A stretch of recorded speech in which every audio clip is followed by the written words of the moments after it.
You never think it'll be the last normal morning of your life. You never wake up and say, "Today's the day everything falls apart." But that's exactly what happened to me on a rainy Tuesday in Portland. I just didn't know it yet. If you're new here, please hit subscribe and join our community of survivors and supporters. Your story matters, and together, we're stronger. The rain was tapping against our kitchen window, a gentle rhythm that usually brought me comfort. But that morning, it felt more like a warning, a steady drumbeat counting down to something I couldn't yet see. I stood at our pristine granite counter, the one Daniel had insisted on installing last spring, methodically preparing his favorite breakfast: 2 eggs over medium, sourdough toast, and Earl Grey tea with exactly 1 teaspoon of honey. Our lake. Oswego home was quiet, almost too quiet. The kind of quiet that feels like holding your breath. Upstairs, I could hear Daniel getting ready for work, his footsteps heavy against the hardwood floors. Each step made me flinch slightly, though I tried to hide it even from myself. The tea kettle began to whistle, and I quickly lifted it off the burner. Daniel hated loud noises in the morning. Well, he hated them any time, but especially in the morning. I poured the hot water over the tea bag, watching the dark liquid swirl and spread. The honey went in next, 1 perfect teaspoon, just the way he liked it. Everything had to be just the way he liked it. I checked my phone discreetly. 3 missed. Calls from Jennifer, his sister. My stomach clenched. Nothing good ever came from Jenny's calls, especially not 3 of them before 8 a.m. I quickly slipped the phone back into my robe pocket as Daniel's footsteps reached the bottom of the stairs. "Morning," he said, his voice carefully neutral.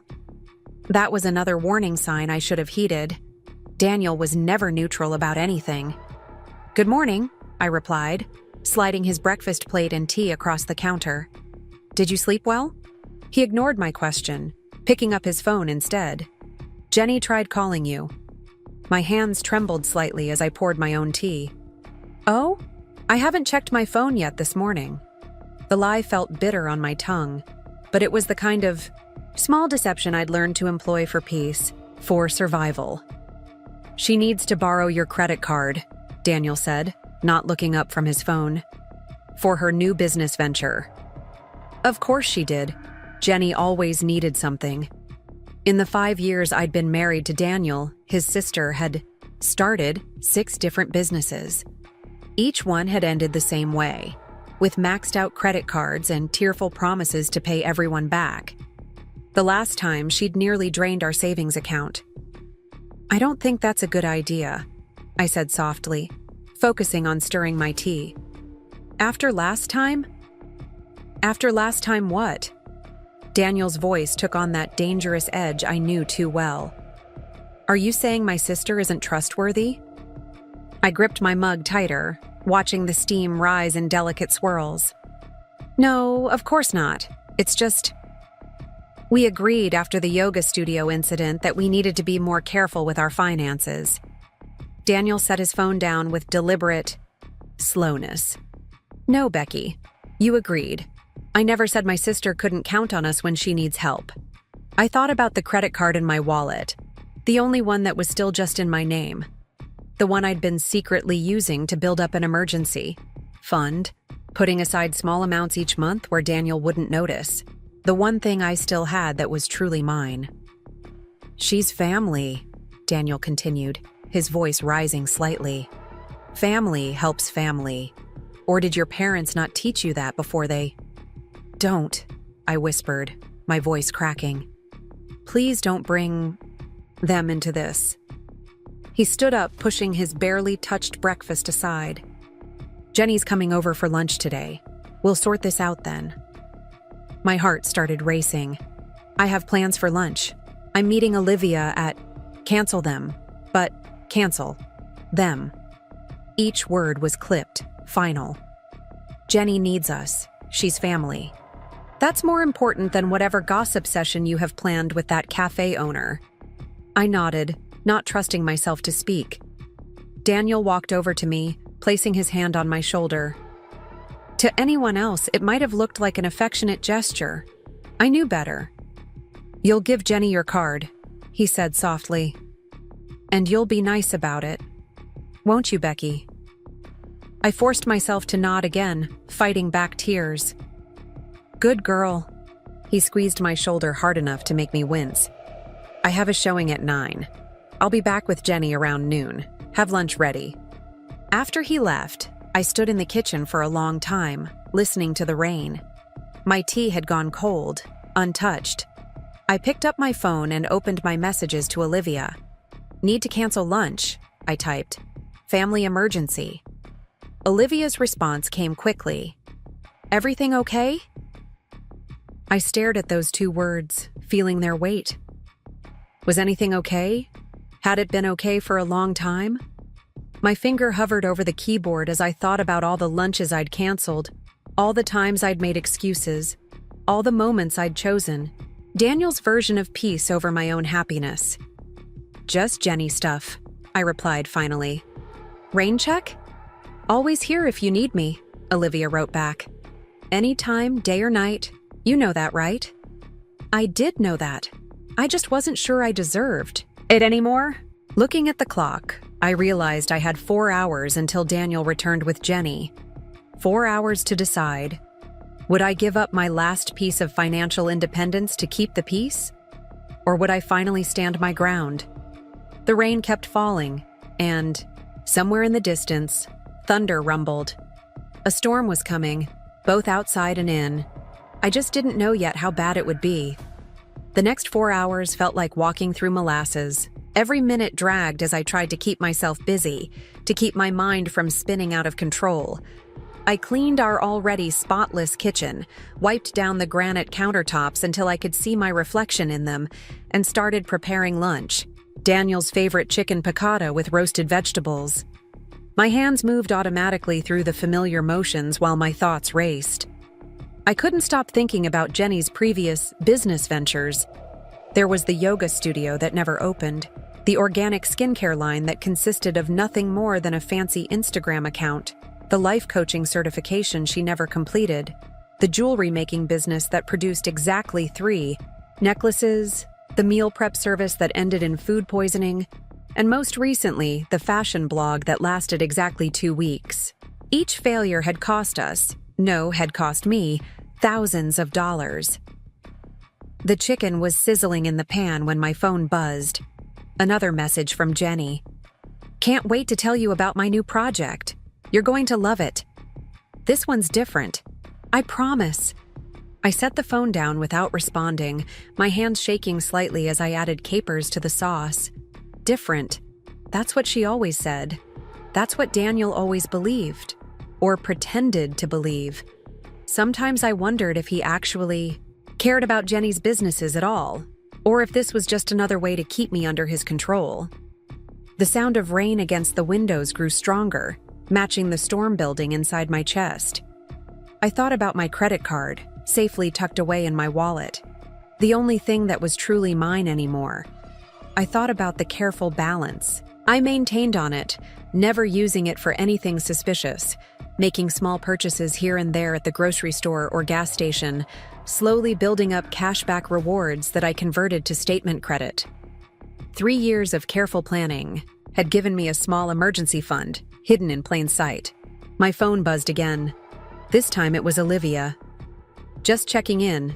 The cafe's quiet today if you want to talk." I stared at her message, remembering when we first met 2 years ago. I'd wandered into the Copper Cup Cafe on a rare afternoon, alone, drawn by the smell of fresh coffee and the warm, inviting atmosphere. Olivia had been behind the counter, her curly hair escaping from its messy bun, her smile genuine and warm. We'd clicked immediately, bonding over our shared love of mystery novels and Earl Grey tea. Daniel hadn't liked it. He never said so directly, but I saw how his jaw tightened whenever I mentioned her name, how he always had some reason why I couldn't meet her for lunch or coffee. "She's just using you to network," he'd say.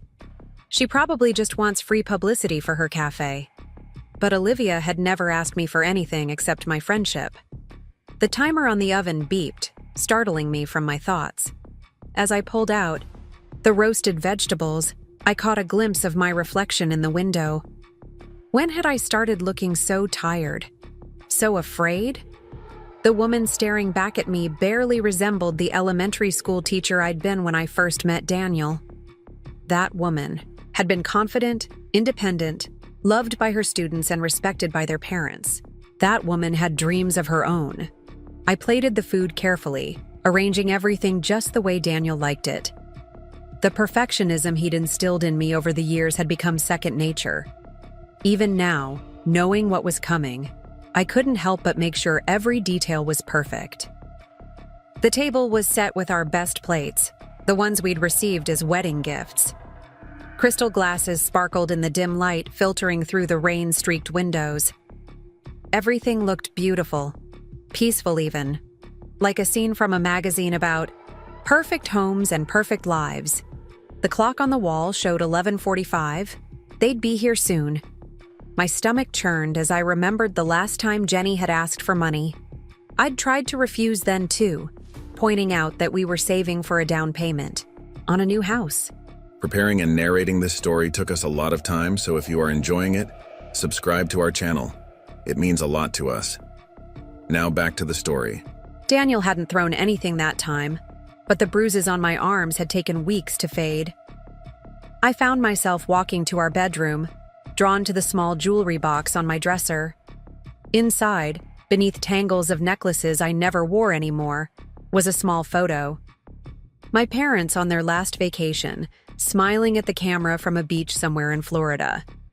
The accident had happened 2 weeks after this photo was taken. Sometimes I wondered if they would recognize me now, if they would be proud of the woman I'd become, or if they would be disappointed in how much I'd let Daniel change me. The sound of a car door slamming jerked me back to the present. Through the bedroom window, I could see Daniel's black BMW in the driveway. Jenny's red Volkswagen pulled in behind it, the one she'd bought with money borrowed from their parents. My heart started racing as I watched them walk toward the house, huddled under a shared umbrella. Jenny was talking animatedly, her free hand gesturing wildly while Daniel nodded along. I hurried back to the kitchen, checking my reflection one last time in the microwave door. My long brown hair was neatly styled, my makeup carefully applied to cover the dark circles under my eyes. I'd chosen my outfit deliberately that morning. A soft blue sweater that Daniel had once complimented, dark jeans that made me feel put together, armor in its own way. The front door opened, bringing with it a gust of cold air and the sound of Jenny's laughter. "Becky!" Daniel's voice called out. "We're home!" Home. When had this house stopped feeling like home? When had it become a battlefield where I constantly fought to keep the peace? "In the kitchen," I called back, proud of how steady my voice sounded. "Lunch is ready." They appeared in the doorway, Jenny shaking water from her umbrella while Daniel hung up his coat. My sister-in-law's face lit up when she saw the spread on the table. "Oh my God, it smells amazing in here. Daniel, you're so lucky to have such a domestic goddess for a wife." The compliment felt like an insult, though I knew Jenny didn't mean it that way. Or maybe she did. With Jenny, it was always hard to tell what was genuine and what was manipulation. "Sit, sit." I gestured to the table, falling into the role of perfect hostess. "Everything's ready." We settled around the table, Daniel at the head, Jenny and I on either side, like a parody of a normal family lunch. I served them both, making sure Daniel's portion was exactly the way he liked it. "So," Jenny began, barely waiting for her plate to be set down, "I have the most exciting news. You know how I've always been interested in wellness and helping people live their best lives?" I nodded automatically, though I couldn't remember Jenny ever mentioning anything about wellness before last week. "Well, I've found this amazing opportunity. It's a new supplement company, totally revolutionary. They're looking for wellness coaches to help spread the message. The initial investment is a bit steep, but the potential returns are incredible." My heart sank. Multi-level marketing. Of course. I glanced at Daniel, but his face was unreadable as he cut into his chicken. "The starter kit is only $15,000, Jenny continued enthusiastically. "And that includes all the products, training materials, and your own personal website." The amount hit me like a physical blow. $15,000. More than she'd ever asked for before. More than my credit card's limit could even handle. "Jenny," I began carefully, "that sounds interesting, but I knew you'd love it," she interrupted. "And the best part is, you could join too. We could be business partners." I set my fork down, my appetite completely gone. "Actually, I don't think—" "Becky." Daniel's voice was quiet but sharp. A warning. "Let your sister finish." I fell silent, watching as Jenny pulled out a glossy brochure from her oversized purse. The same purse, I noticed, that she'd bought with money borrowed from their mother last Christmas. Money she'd promised to pay back but never had. "Look at these testimonials." She spread the brochure across the table, right over our carefully plated lunch. "People are making 6 figures in their first year, and with your credit card, I could get started right away.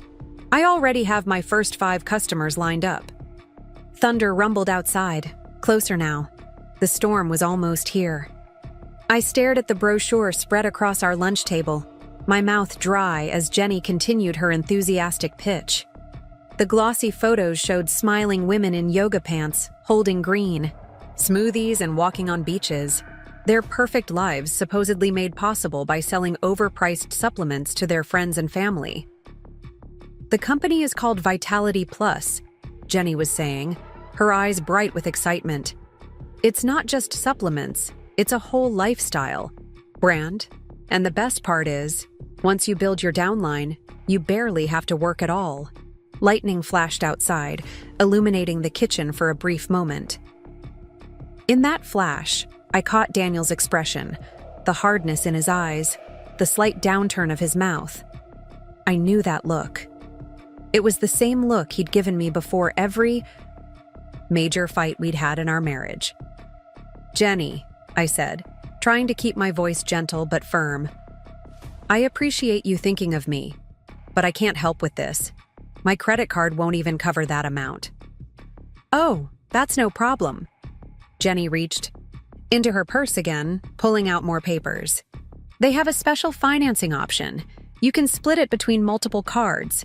I thought maybe we could use yours for the initial deposit, and then—" "No." The word came out stronger than I intended, surprising even me. The kitchen went silent. Even the rain seemed to pause for a moment. Jenny's smile faltered, and Daniel set down his fork with deliberate slowness. "What did you say?" he asked, his voice dangerously quiet. I took a deep breath, forcing myself to meet his gaze. I said no. I'm not giving Jenny my credit card. Not for this, not for anything else. Jenny's lower lip started to tremble, a move I'd seen her perfect over years of getting her way. But I thought you supported me. You're my sister." "Sister-in-law," I corrected, the words tumbling out before I could stop them. "And I do support you, Jenny, but not like this. Not anymore. The yoga studio, the skincare line, the jewelry business, they all ended the same way, with maxed-out credit cards and broken promises. Becky," Daniel's voice was like ice, "apologize to your sister. Now." I gripped my napkin under the table, my knuckles turning white. "No, Daniel, I won't apologize for telling the truth. This has to stop." Daniel stood up slowly, his chair scraping against the hardwood floor. The sound made me flinch, but I forced myself to stay seated, to keep my spine straight.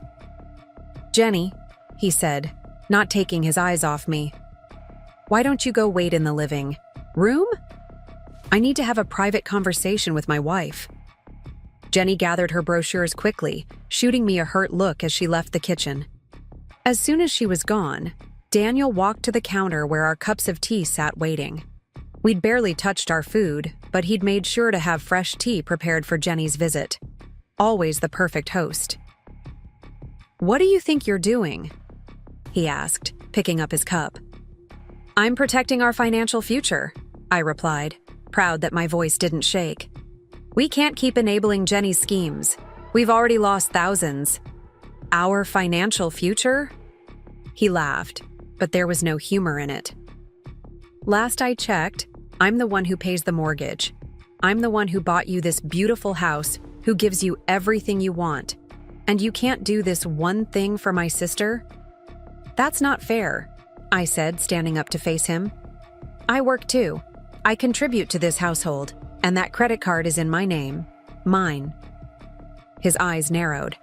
"Everything you have is because of me. Or have you forgotten how I took you in after your parents died? How I gave you a home when you had nothing?" The mention of my parents sent a spike of anger through me. "You didn't take me in, Daniel.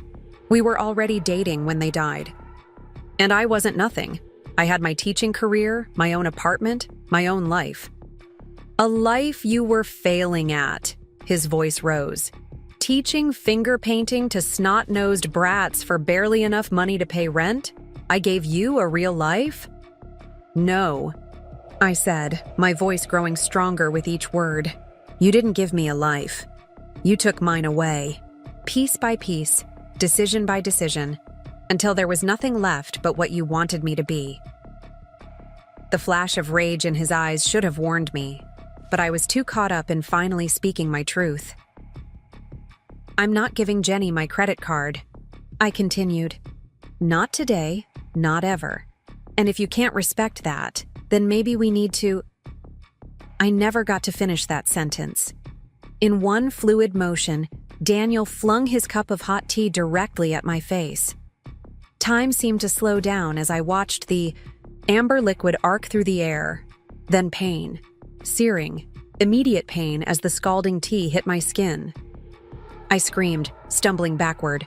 My hip hit the corner of the counter as I raised my hands to my face. Through my fingers, I could see Daniel standing there, the empty cup still in his hand, his face a mask of cold fury. Jenny appeared in the doorway, her eyes wide. "Oh my God! Becky, are you okay?" The tea had soaked through my blue sweater, the fabric clinging to my burning skin. My face felt like it was on fire, and I could feel the heat spreading down my neck and chest. "Look what you made me do," Daniel said, his voice eerily calm. "If you had just given Jenny the card like I asked, none of this would have happened." I lowered my hands, ignoring the pain as I stared at my husband. In that moment, I saw him clearly for the first time in years. This man wasn't the charming real estate agent who'd swept me off my feet at a friend's barbecue. He wasn't the supportive partner who'd held me through my parents' funeral. He was someone else entirely. Someone cruel. Someone dangerous. "Jenny," he said, not taking his eyes off me. "Go get your purse. Becky's going to give you her card now. Aren't you, honey?" The endearment felt like another splash of hot tea. I watched as Jenny hesitated in the doorway, her expression torn between concern and anticipation. She knew what had just happened was wrong, but she still wanted what she'd come for. "No," I said again, my voice hoarse from screaming. "I'm not." Daniel took a step toward me, but this time I didn't flinch. The pain from the tea had awakened something in me, a clarity I hadn't felt in years. "What did you say?" he asked, his voice dropping to that dangerous quiet again. I said no. Each word was clear, deliberate. "And if you touch me again, I'm calling the police." He laughed, the sound sharp and ugly. "The police? And tell them what? That you were being selfish and uncooperative, and I accidentally spilled some tea?" "Daniel," Jenny interrupted, her voice small. "Maybe we should—" "Shut up!" he snapped at her. "This is your fault too. If you weren't so bad with money, if you could just handle your own life for once, we wouldn't be in this situation." I used their distraction to reach for my phone in my pocket. My hands were shaking, but I managed to press the emergency call button.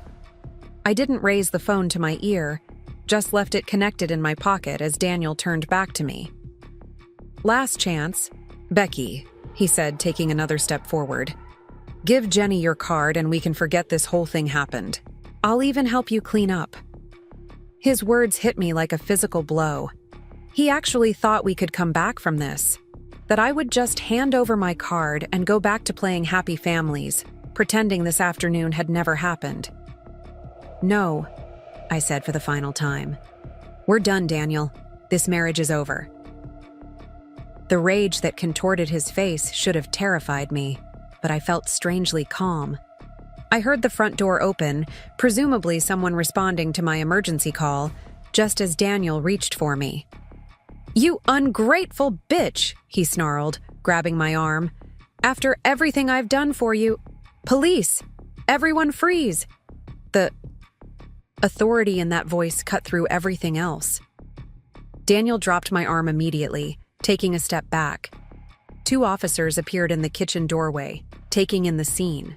My tea-soaked clothes, my reddened face, the broken cup on the floor.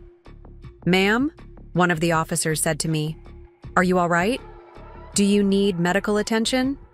I nodded, feeling tears finally start to fall.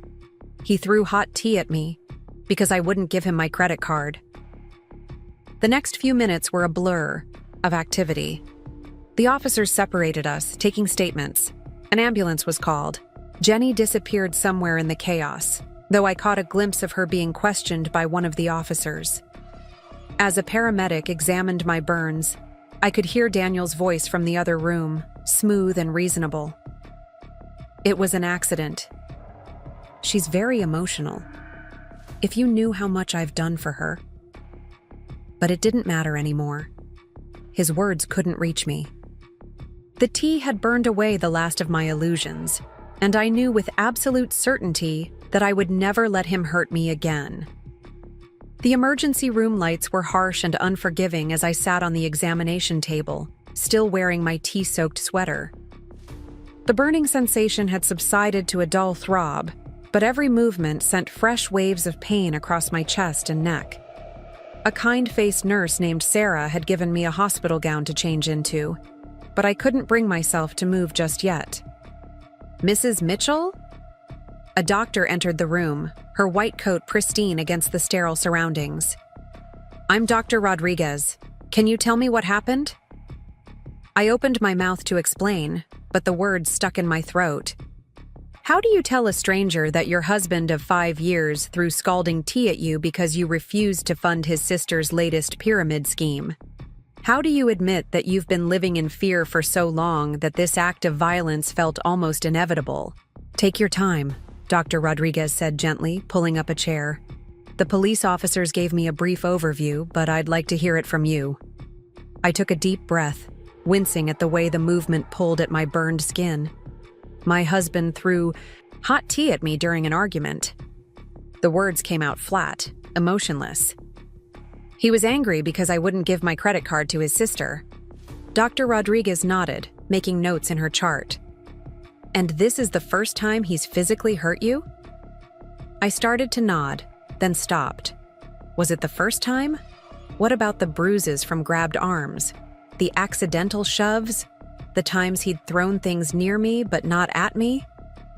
Where exactly was the line between intimidation and abuse? I'm not sure, I admitted, my voice barely above a whisper. The doctor set down her chart and looked at me directly. "Mrs. Mitchell, may I call you Rebecca?" I nodded. "Rebecca, what happened today was assault. The burns on your face, neck, and chest are second degree in some areas. You'll need treatment and follow-up care, but I'm also concerned about your overall safety." Safety. The word echoed in my mind. When was the last time I'd felt truly safe in my own home? "I have some resources I'd like to share with you," Dr. Rodriguez continued, pulling out several pamphlets from her coat pocket. "There's a domestic violence support center here in Portland that provides counseling, legal assistance, and temporary housing if you need it." My first instinct was to protest. I wasn't a victim of domestic violence. That happened to other people, didn't it? But then I remembered the look in Daniel's eyes as he threw the tea. the cold calculation in his voice as he tried to convince the police it was an accident. The way Jenny had hesitated in the doorway, knowing what was happening, was wrong, but still expecting to get my credit card anyway. A soft knock at the door interrupted my thoughts. Officer Chen, one of the police officers from my house, stepped into the room. "Ms. Anderson?" she said, using my maiden name, the name on my credit card, the name that was still mine. "I have an update for you. Your husband has been taken into custody, but he's likely to make bail soon. Do you have somewhere safe you can go?" The reality of my situation hit me like a physical blow. I couldn't go home. Not now, maybe not ever again. Where could I go? Most of my friends had drifted away over the years, pushed aside by Daniel's constant criticism and control. Then I remembered Olivia's text from this morning. "Always here if you need me. Anytime, day or night. You know that, right?" With trembling fingers, I reached for my phone, relieved to find it still working despite the tea splash. As I scrolled to Olivia's number, another text appeared on my screen. It was from Jenny. "I'm so sorry about what happened. But when you're feeling better, maybe we could still talk about Vitality Plus. I know this is bad timing, but the starter kit price goes up next week." I stared at the message in disbelief, a hysterical laugh bubbling up in my throat. Even now, after everything that had happened, she was still trying to get my money. The laugh turned into a sob, and suddenly I was crying. Deep, body-shaking sobs that made my burned skin scream in protest. Dr. Rodriguez handed me a tissue box while Officer Chen waited patiently. When I finally got myself under control, I dialed Olivia's number. She answered on the first ring. "Becky, are you okay? I've been so worried." The concern in her voice brought fresh tears to my eyes.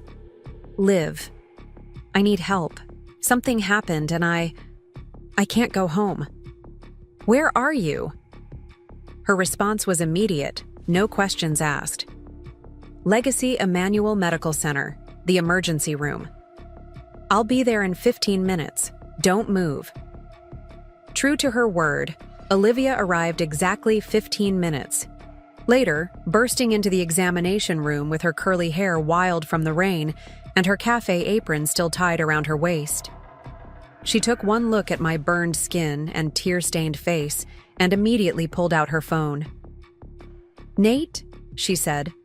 When her husband answered, "I need you to get the guest room ready and maybe pick up some comfortable clothes? Size small." "Yes, it's important. I'll explain later." While she made arrangements, Dr. Rodriguez finished examining my burns and gave me instructions for care. First-degree burns on my face, second-degree on my neck and upper chest. "It could have been worse," she said, "if I hadn't jerked back when I did. The tea could have hit my eyes." Officer Chen took more photos for evidence and helped me fill out paperwork for a restraining order. "We'll need you to come down to the station tomorrow to complete your statement," she said. "But for now, focus on getting somewhere safe and taking care of those burns." As Olivia drove me to her house, the reality of my situation began to sink in. I had left my house with nothing but my phone, wallet, and the clothes on my back. Clothes that were now ruined and smelled of Earl. Gray tea. Everything else, my clothes, my photos, my important documents, was still in the house with Daniel.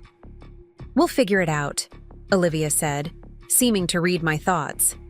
"One step at a time, okay?" We pulled up to her craftsman-style home in Southeast Portland. It looked exactly like the kind of place I'd always dreamed of living.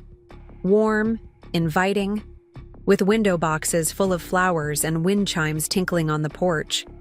So different from the cold, modern aesthetic Daniel had insisted on for our house. Nate met us at the door, his kind face creased with concern. "The guest room's ready," he said.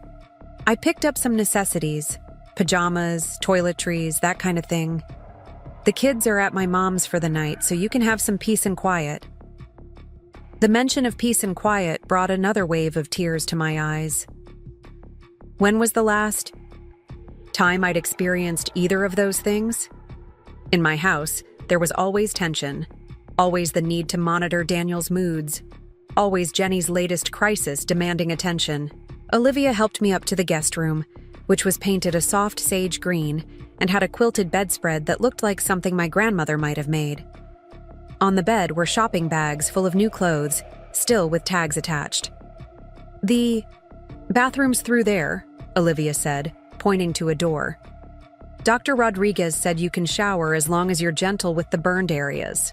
I'll make some chamomile tea, unless you'd rather not have tea right now." The question made me laugh despite everything. Maybe just water for now. Left alone in the guest room, I caught sight of myself in the mirror over the dresser. My face was red and blotchy from the burns, my mascara smeared from crying. But it was my eyes that held my attention. They looked different somehow. Clearer, more focused. The fear was still there, but there was something else too. Determination, maybe. Or hope. I peeled off my ruined sweater carefully, wincing as the fabric pulled away from my burned skin. In the bathroom mirror, I could see the full extent of the damage. An angry red patch spreading across my chest and up my neck, already starting to blister in places. Physical evidence of what Daniel had done to me. What I had let him do to me, for far too long. The shower was both agony and relief. The warm water stinging my burns but washing away the lingering smell of tea and the last traces of my life, with Daniel. As I dried off and changed into the soft new pajamas Nate had bought, I heard voices downstairs. Olivia talking to someone on the phone. "Yes, we have room. No, it's not an imposition. As long as she needs. I don't care what he says. She's not going back there." I sat on the edge of the bed, running my fingers over the quilted pattern. Everything felt surreal, like I was watching someone else's life unfold. This morning, I had been making Daniel's breakfast, trying to keep the peace. Now I was in a different house, wearing borrowed clothes, with burns on my skin and a restraining order in process. A light knock at the door pulled me from my thoughts. Olivia entered carrying a glass of water and a small white pharmacy bag. "The prescriptions Dr. Rodriguez called in are ready," she said. "Pain medication and antibiotic cream for the burns. Do you want to try to eat something?" I shook my head. The thought of food made my stomach turn. "Okay," she said, setting everything on the bedside table. "But you should take the pain meds. And Becky?" She waited until I looked at her. "You're safe here. Whatever you need, however long you need to stay, we're here for you." The simple declaration of support broke something open inside me. "I don't know what to do," I whispered. "Everything I own is in that house. My clothes, my papers, my parents' photos." "We'll figure it out," Olivia repeated her earlier promise. "Officer Chen said they can send a police escort when you're ready to get your things. But for tonight, just rest. Tomorrow is soon enough to make plans." As she turned to leave, my phone buzzed with another text. I expected it to be from Daniel or Jenny, but instead it was from Hannah, the manager at the Copper Cup Cafe. "Heard what happened. We have an opening for a full-time position if you're interested. Nothing like serving other people's tea to help you reclaim your power." The message, with its gentle humor and underlying support, brought fresh tears to my eyes. But these were different tears. Not of fear or pain, but of gratitude. Less than 12 hours after my world had imploded, people were already reaching out to help me rebuild it. Sleep didn't come easily that first night in Olivia's guest room. Every time I closed my eyes, I saw Daniel's face twisted with rage, felt the scorching tea hitting my skin. The unfamiliar creaks and settling sounds of a different house kept startling me awake. But it wasn't just the physical discomfort or strange surroundings keeping me up. It was the memories.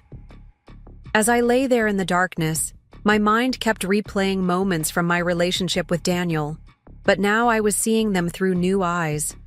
like watching a movie for the second time and catching all the clues you missed the first time around. I remembered our first date 6 years ago. He'd taken me to an upscale restaurant in the Pearl District, the kind of place my teacher's salary rarely allowed me to visit. When I ordered a glass of wine I liked, he'd corrected me, suggesting something more expensive. At the time, I'd been impressed by his knowledge, flattered by his attention to detail. Now I wondered, had that been the first sign of his need to control everything? The night we got engaged, 4 months after my parents' accident, I'd still been deep in grief, barely functioning. Daniel had been my rock, handling funeral arrangements, dealing with the estate paperwork, making sure I ate and slept. When he proposed, it felt like he was saving me. But had he really been saving me or taking advantage of my vulnerability? Lightning flashed outside the window, illuminating the guest room for a moment. The storm from earlier hadn't let up. If anything, it had gotten stronger. I touched my burns gently, feeling the heat still radiating from my skin despite the medication. The pain kept me anchored in the present, even as my mind continued its journey through the past. Our wedding day. I'd wanted something small, intimate. Daniel had insisted on a large affair at the Portland Art Museum, inviting all his real estate contacts and business associates. Jenny had been my maid of honor, another of Daniel's decisions. She'd lost the original wedding rings during the rehearsal dinner and had to be rushed to buy replacements the morning of the ceremony. Daniel had laughed it off, paying for new ones without hesitation. But he'd held that over my head later. During arguments, remember how understanding I was about the rings? Why can't you be as understanding about Jenny's needs? The sound of rain against the windows grew louder, matching the turbulent flow of my thoughts. I remembered the day we moved into our Lake Oswego house. I'd been excited to decorate, to make it our home. But Daniel had already hired an interior designer, someone who specialized in the modern, minimalist style he preferred. My boxes of books, my comfortable reading chair, my collection of throw pillows, all deemed too cluttered, too shabby. They'd ended up in storage, along with so many other pieces of myself. My phone buzzed on the nightstand, another text from Jenny. Daniel made bail. He's staying at Mom and Dad's. He's really sorry about what happened. Maybe if you just talk to him. I turned the phone face down without replying. Of course he was sorry. He was always sorry after he went too far. But being sorry didn't change anything. Being sorry didn't erase the bruises, heal the burns, or restore my sense of safety. Unable to sleep, I got up carefully and walked to the window. Olivia's street looked different at night, the rain-slicked pavement reflecting the streetlights like scattered stars. A cat darted across the road, seeking shelter from the storm. I thought about all the times I'd stood at my own window, watching Daniel's car pull into the driveway, trying to gauge his mood by the way he walked to the front door. When had I become so hyper-vigilant? When had I started measuring my words, monitoring my actions, modifying my behavior to avoid his anger? It hadn't happened overnight. Like water wearing away at a rock, Daniel's control had eroded my independence so gradually I hardly noticed it happening. First, it was small things. He didn't like the way I dressed for work. Too casual, he said, not befitting the wife of a successful real estate agent. So I changed my wardrobe. He thought my friends from the school were too loud, too unprofessional. So I saw them less and less. He felt my career wasn't ambitious enough. So I quit teaching, the job I'd loved, to help him network and maintain our social obligations. Then there were the bigger things. The joint bank account where my paychecks went but only he had access. The credit cards in his name that I was allowed to use but only with his permission. The one card in my name that he'd been trying to get me to give to Jenny, my last piece of financial independence. A soft knock at the door interrupted my thoughts. Olivia stood there with 2 mugs of what smelled like hot chocolate. "Couldn't sleep either?" she asked, offering me one of the mugs. I shook my head, accepting the drink gratefully. Too much thinking. She settled into the window seat beside me, pulling her legs up under her. "Want to talk about it?" "I keep trying to figure out when it all started going wrong," I said, watching the steam rise from my mug. "When I stopped being me and started being just his wife." Olivia was quiet for a moment, letting me gather my thoughts. "You know what's crazy?" I continued. "I keep thinking about my students. Remember last year when you let me help out at the cafe's summer reading program?" She nodded, smiling at the memory. "There was this little girl, Emma. She was so bright, so full of questions. But whenever she got an answer wrong, she'd apologize over and over. Her mom would pick her up sometimes with fresh bruises, always. With a ready explanation, 'She's so clumsy, she falls a lot. You know how kids are?'" My voice cracked. "I reported it to Child Services. I fought for that little girl. So why couldn't I fight for myself?" "Because it's different when you're in it," Olivia said gently. "It's like that story about the frog in boiling water. If you put a frog in hot water, it'll jump right out. But if you put it in cool water and heat it slowly, it doesn't realize the danger until it's too late." "I should have realized sooner," I whispered, touching my burns again. All the signs were there. The way he isolated me from my friends. How he always sided with Jenny, no matter how ridiculous her demands were. The constant criticism disguised as concern. Even the way he talked about my parents' death, like he was some kind of savior who rescued me from my grief. Lightning flashed again, closer this time. In the brief illumination, I caught sight of my reflection in the window. The burns on my face were starting to blister, creating a mottled pattern across my skin. But beneath the injuries, I could see something else. A glimmer of the woman I used to be. The one who loved teaching, who had dreams and opinions of her own. "When my parents died," I said slowly, "I lost my compass. Everything that anchored me to who I was. Gone in a single car accident. Daniel stepped in and became my new anchor. But anchors don't just hold you steady, do they? They also hold you back."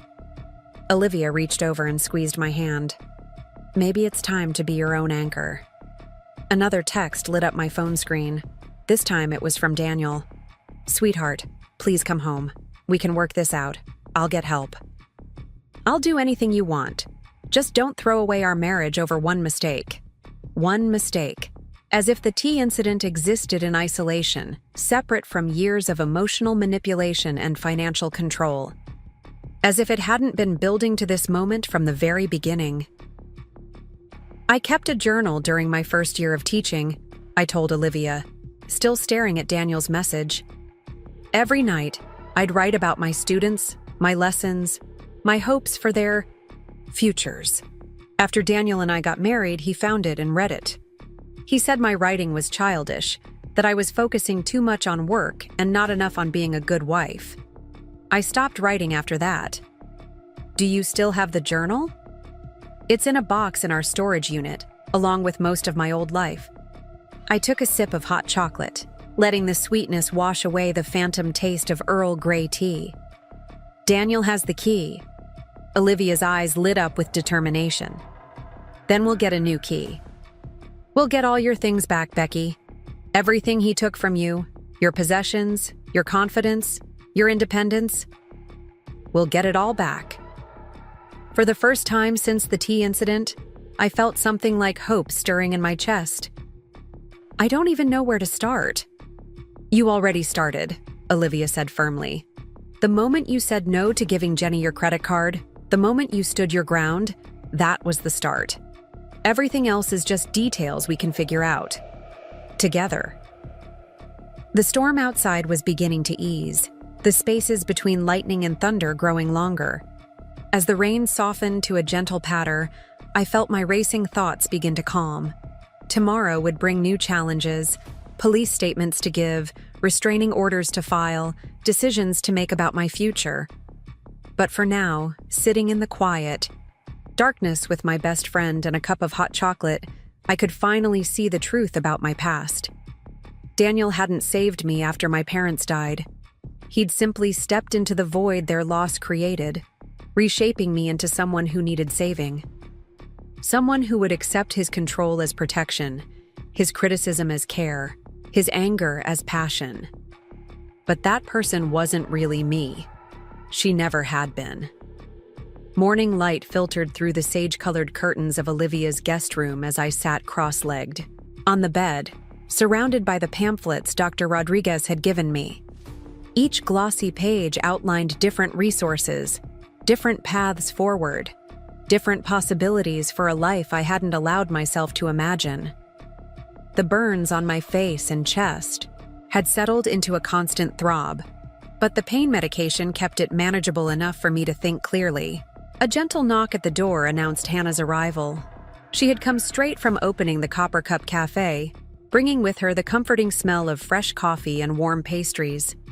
"I brought reinforcements," she said, setting a paper bag on the bedside table. "And some news about that job offer." Olivia appeared behind her, carrying a legal pad and several pens. "I thought we could help you make some plans," she said, settling into the armchair by the window. "Break everything down into manageable steps." Hannah perched on the edge of the bed, carefully avoiding disturbing my nest of pamphlets. "The morning rush is covered at the cafe. We've got all the time you need." The simple act of these two women rearranging their day to help me made my throat tight with emotion. In the years I'd been with Daniel, I'd forgotten what it felt like to have people in my corner who wanted nothing from me except my well-being. "I don't know where to start," I admitted, picking up one of the pamphlets about domestic violence resources. "Everything feels overwhelming." "Let's start with the practical," Hannah suggested, pulling a chocolate croissant from the paper bag and breaking it into sharing-sized pieces. "You need income, a place to live, and your important documents. Everything else can come after that." Olivia uncapped her pen, ready to take notes. "The job at the cafe is yours if you want it.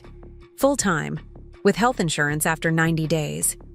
It's not teaching, but it's independence," I finished, accepting a piece of the croissant. The first bite reminded me I hadn't eaten since yesterday's interrupted lunch. "When can I start?" "Tomorrow, if you're up for it," Hannah said. "We'll work around your schedule with the police and everything else you need to handle." As if on cue, my phone buzzed with a message from Officer Chen, confirming my appointment to give my official statement that afternoon. Another text followed immediately, Daniel again. "The house feels empty without you. I made your favorite breakfast. Please come home. We can talk about everything."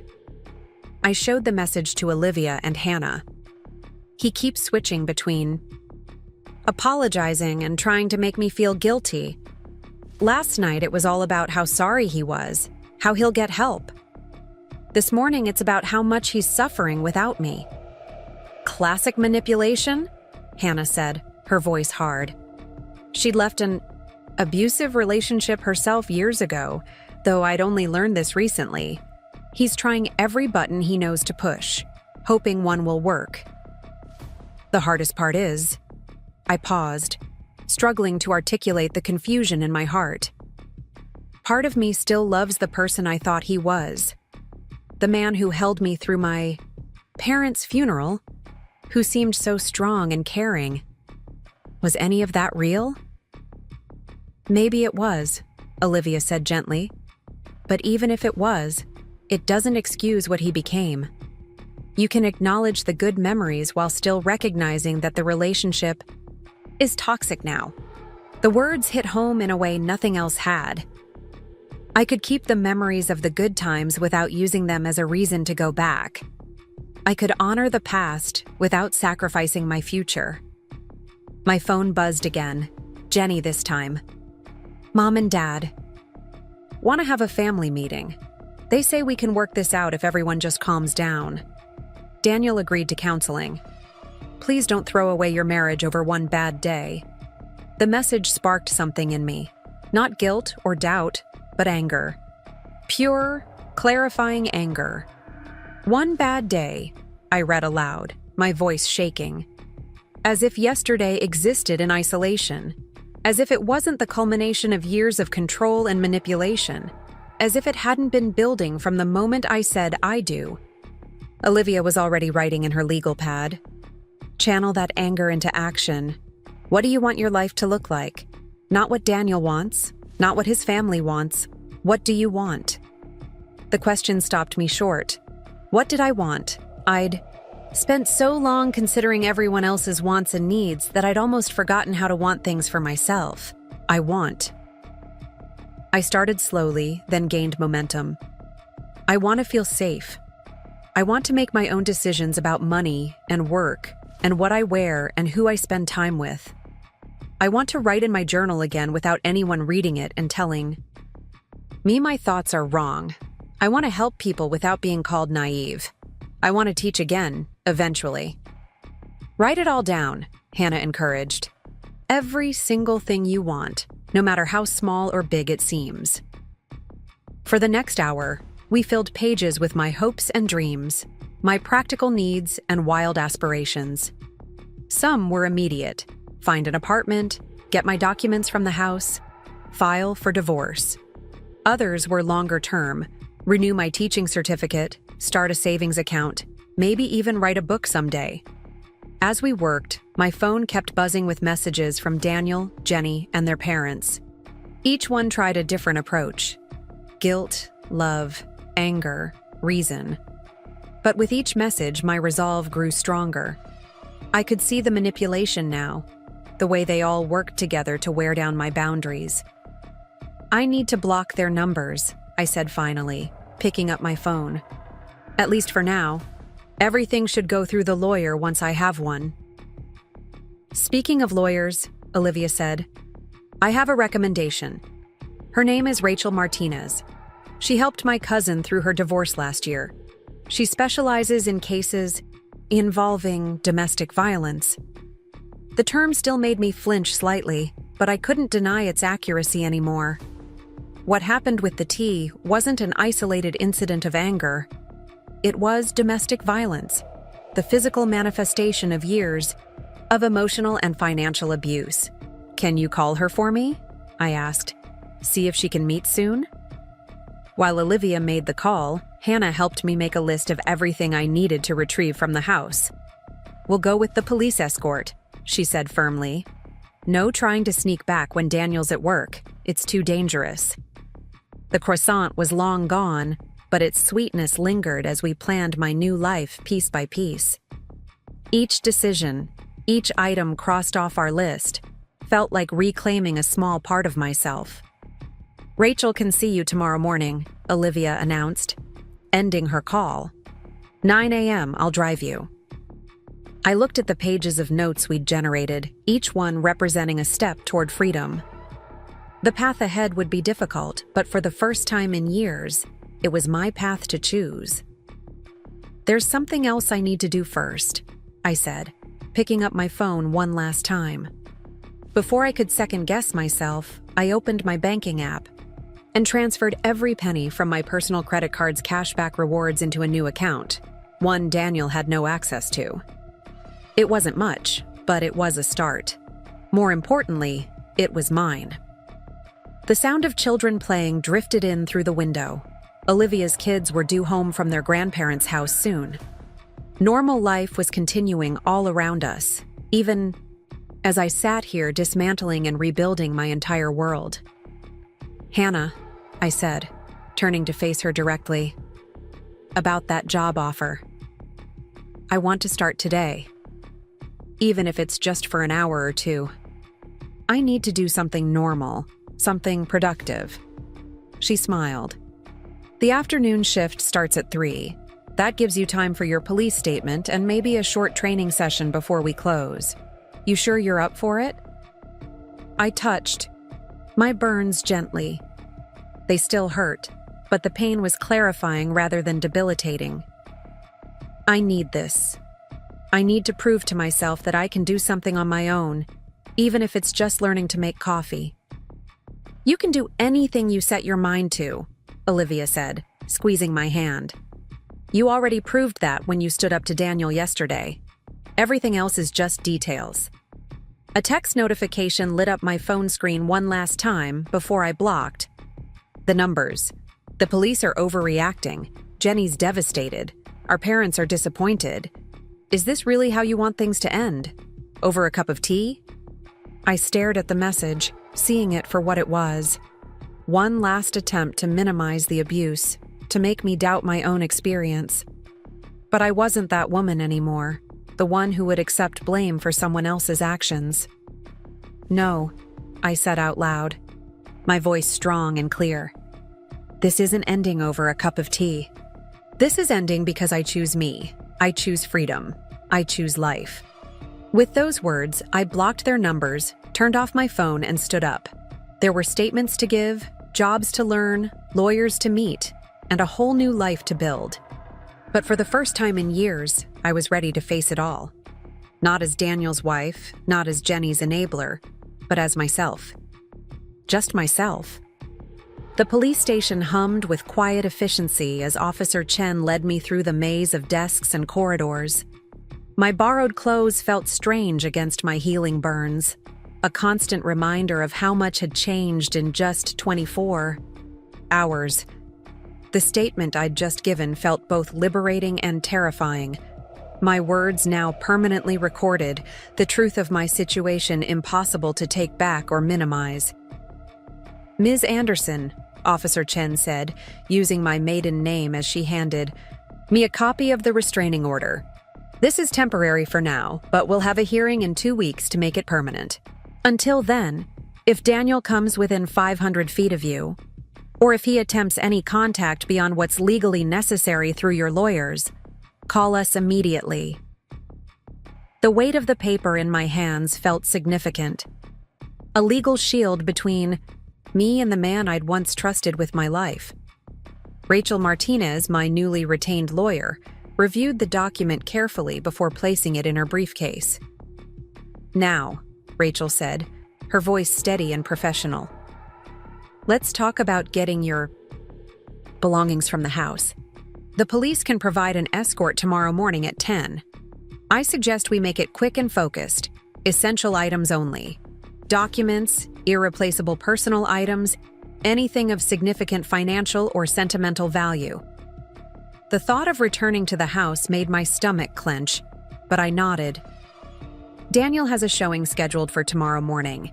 He never misses those, no matter what's happening in his personal life. Perfect, Rachel replied, making a note in her planner. That reduces the chance of confrontation. Do you have a list prepared? I pulled out the carefully written inventory Olivia had helped me create. Important documents first: birth certificate, social security card, passport, teaching credentials, bank statements. Then practical items: clothes, laptop, essential toiletries. Finally, the irreplaceables: my parents' photo albums, my grandmother's jewelry, my teaching journals. The storage unit, I remembered suddenly. Daniel has things of mine in storage: furniture, books, mementos, things he said didn't fit his aesthetic. Rachel's expression hardened slightly. Classic controlling behavior, removing your personal items to erase your identity from the shared space. We'll add the storage unit to our list of assets to discuss during divorce proceedings. For now, let's focus on what's in the house. As we finalized the plans for tomorrow's retrieval, my phone vibrated with a message from Hannah. My first shift at the Copper Cup had gone well, despite my nervousness and the curious looks from customers who noticed my burns. The simple act of learning something new, how to operate the espresso machine, the proper way to steam milk, the cafe's special recipes, had given me a sense of accomplishment I hadn't felt in years. Officer Chen walked us out to the parking lot, where Olivia was waiting to drive me to my afternoon appointment with the domestic violence counselor. The Portland rain had finally stopped, leaving everything looking clean and renewed. Remember, Officer Chen said as we prepared to leave, document everything. Any attempts at contact, any suspicious activity, any threats or promises from Daniel or his family. It all helps build your case. The counseling center was housed in a modest building near Washington Park, its entrance partially hidden by flowering rhododendrons. The waiting room walls were covered with artwork created by survivors, paintings, collages, and photographs that told stories of pain and healing. My counselor, Grace Sullivan, had kind eyes and a quiet strength about her. Her office felt more like a living room than a clinical space, with comfortable chairs and soft lighting. She listened without judgment as I shared my story, occasionally asking gentle questions that helped me see patterns I hadn't recognized before. Financial abuse often goes hand in hand with emotional and physical abuse, she explained. The gradual erosion of independence, the constant demands from family members, the control over your career choices. These are all forms of abuse that can be just as damaging as physical violence. Her words helped me understand why the E.T. incident had been such a turning point. It wasn't just the physical pain or the shock of the attack. It was the way it had made visible what had been invisible for so long. After the session, Olivia drove me to the bank where I'd arranged to open a new account. The banker, a woman named Sarah, helped me set up everything under my maiden name, with security measures in place to prevent unauthorized access. We see this more often than you might think, she said quietly as she processed the paperwork. There's a reason domestic violence resources recommend establishing separate finances as one of the first steps toward independence. Back at Olivia's house, we found Nate and the kids setting up for a movie night. 10-year-old Maya immediately ran to hug me, careful of my burns. Her 7-year-old brother Lucas followed more shyly, offering me a drawing he'd made. "It's you. Making coffee," he explained proudly. "Mom said you're going to work at the Copper Cup like Hannah." The simple picture, a stick figure behind a counter, surrounded by cups and hearts, brought tears to my eyes. This was what family should feel like: unconditional love, support without demands, acceptance without judgment. That evening, as we all gathered in the living room for pizza and movies, my phone buzzed with an email from Rachel. She'd filed the initial divorce paperwork and had a strategy meeting scheduled for next week. The subject line was simple but powerful. Moving forward. Later, alone in the guest room, I opened my new journal, a gift from Hannah during my training shift. The blank pages seemed to hold infinite possibilities. I began to write, not about Daniel or the tea incident, but about my hopes for the future, about teaching again someday, about maybe having my own apartment filled with books and comfortable furniture, about rebuilding friendships and rediscovering old passions. A soft tap at the door interrupted my writing. Maya stood there in her pajamas, holding something behind her back. "Mom said you might not want tea anymore," she said seriously. "So I made you hot chocolate, with extra marshmallows, because marshmallows make everything better." The simple gesture of kindness from this child who barely knew me but offered comfort anyway made something shift inside my heart. This was what healing looked like. Not one dramatic moment, but a series of small kindnesses, tiny steps forward, gentle reminders that I deserved better. I took the hot chocolate, making room for Maya to sit beside me on the bed. She pointed to my journal. "What are you writing about?" "The future," I said, sipping the sweet drink. "About all the possibilities ahead." She nodded sagely. "Mom says you're brave. She says you're like a butterfly coming out of a cocoon." The metaphor struck me as particularly apt. The process of emerging from a cocoon was supposed to be difficult. The struggle itself was what made the butterfly strong enough to fly. Tomorrow would bring new challenges. Going back to the house, facing the physical remnants of my life with Daniel, beginning the long process of disentangling our lives legally and financially. But tonight, sitting with this sweet child, drinking hot chocolate and writing about the future, I felt something I hadn't experienced in years. Peace. Maya fell asleep leaning against my shoulder as I continued writing, filling pages with plans and dreams. Outside, the Portland night was clear, for the first time in days, stars visible between the branches of Olivia's maple tree. Each star seemed to represent a possibility, a potential path forward. I touched my healing burns gently, feeling the way the skin was already beginning to repair itself. The human body was remarkable in its ability to heal, to grow stronger at the broken places. The heart, I was learning, could do the same. Morning frost coated the windows of the police cruiser as we pulled up to my former home.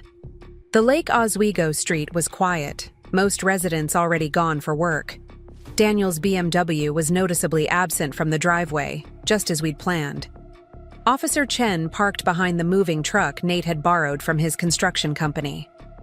20 minutes, she reminded me gently.